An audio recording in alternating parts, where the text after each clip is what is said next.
we're still waiting to see who the Houston Texans will hire. They spoke with DeMeco Ryans on Friday.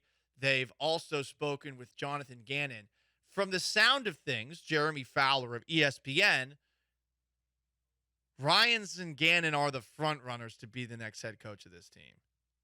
4 interviews. So he talked to the Broncos this week. He talked to the Texans yesterday in a meeting that went pretty late into the evening. Well, he started his career. Yes, and now he's got the Colts and the Cardinals coming up. He's going to do those interviews prior to kickoff tomorrow against the Cowboys. So wow. A crazy, really 72-hour window for Ryans. People around the league believe he has traction in Houston. He played 6 years there, was a great player, played alongside J.J. Watt and others, well respected. Jonathan Gannon, Eagles defensive coordinator, has some traction there as well, but Ryans will be firmly in the mix on multiple jobs. Traction for DeMeco Ryans and Jonathan Gannon. Imagine how confident you must be, DeMeco Ryans, defensive coordinator of the San Francisco 49ers, in the talent that you have, that before a game against Dak Prescott, you're like, yeah, I'll do a job interview. I mean, as if the shots that the Cowboys Twitter account / Micah Parsons took at Dak Prescott weren't enough. We'll talk about some of those in the 11:30 segment. As if that wasn't enough, now you got DeMeco Ryans saying, yeah, I did a job interview before the playoff game against a supposedly top 12 quarterback in the NFL. No big deal.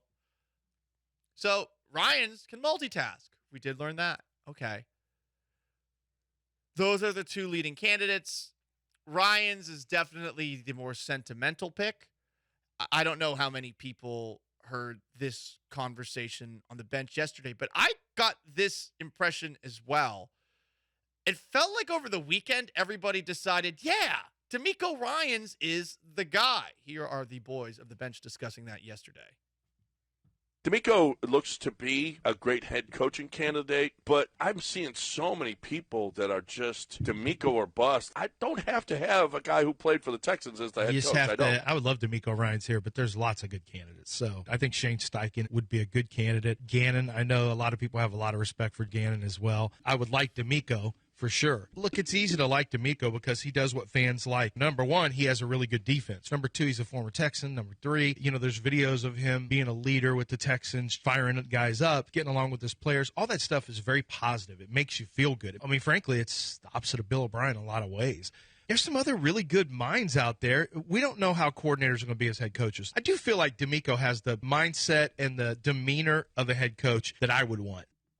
I think we are all in agreement on that looking at DeMeco Ryans as a leader, whether it's with the Texans or on the sidelines with the San Francisco 49ers, he does seem like the kind of guy you would love to play for, assuming that things go well. But the tricky thing with the coach that's rah, rah, rah is, hey, if things don't go so well, is he going to become rah? Is he going to be angry? Is he going to be yelling? Is he going to be blowing a whistle? Is he going to look like a pissed off version of me with a hat on and a mustache looking like a high school sports coach? The only thing I'm missing is a whistle. Babes, run a lap. I can't do a whistle. Oh, man, I have Gallant for health class. Oh, yeah, that was fun. Our health class once, we got out early to do recess because our high school football coach, who I love dearly, was like, what are we talking about today? STP? STD? Let's go outside. We just skipped that class. I think we did it another day, but I think he wasn't feeling that conversation that day. Anyway, there's another candidate that has not been floated, and you didn't hear Lance bring his name up. You heard Lance bring up Shane Steichen and Jonathan Gannon, who are guys that the Texans have talked to. I'm surprised that there haven't been many conversations had with this guy, because he, once again, checks the box of guy who has done a lot with a little. We like Mike Kafka, the offensive coordinator of the Lions, because of that. We liked Ben Johnson when his name was in the coaching search because of that as well. But imagine a man has found a way to build an impressive defense on a team that doesn't have that many names. Off the top of your head, be honest with me right now. Can you name a Cincinnati Bengal on defense? Maybe you say, well, Sam Hubbard. He had that fumble return for a touchdown against the Ravens in the wild card round.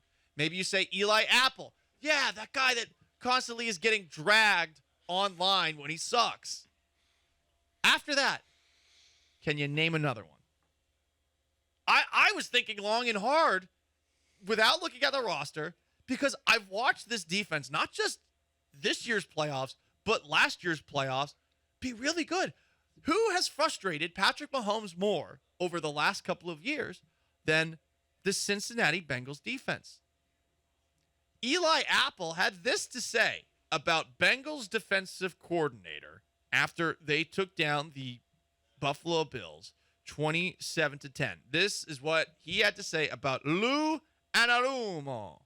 Because we got a mad scientist named Lou Anarumo. Yeah, they lost a lot of money, so I love that. Mad scientist. And yeah, DJ Reader is a name that some of you guys might remember. Some are bringing that up. This is a guy who, of course, played for the Texans not too long ago. Pac-Man Jones. Vontez Burfict. Yeah. Ray Maluga. Ray Maluga. Ooh, that's a good one. Jonathan Joseph, former Cincinnati Bengals corner. Came to the Houston Texans. So long ago. Yeah, I know. Look, they have a largely no-name defense, and they have been great. Guy knows how to coach up a defense, that's for damn sure. I'm surprised that his name hasn't been floated around more. Because you've heard all the Eagles guys mentioned. Here's the thing, though. You got an Eagles coaching staff with a young, newer head coach in Nick Sirianni, and you also have Shane Steichen and Jonathan Gannon. One of those guys is probably going to go off on his own and not be very good, if not both of them. It's weird that there's so much interest in one coaching staff in one offseason, and I'm not basing that off of either of their repertoires or their resumes. I'm basing that entirely off of just probability. Some coaches aren't good when they get into that role, whether it's because of limitations that they have as a coach or it's because of limitations with the roster that they have to work with. Whatever the case, sometimes that is something that can get in your way and you fail and you hopefully get a second chance.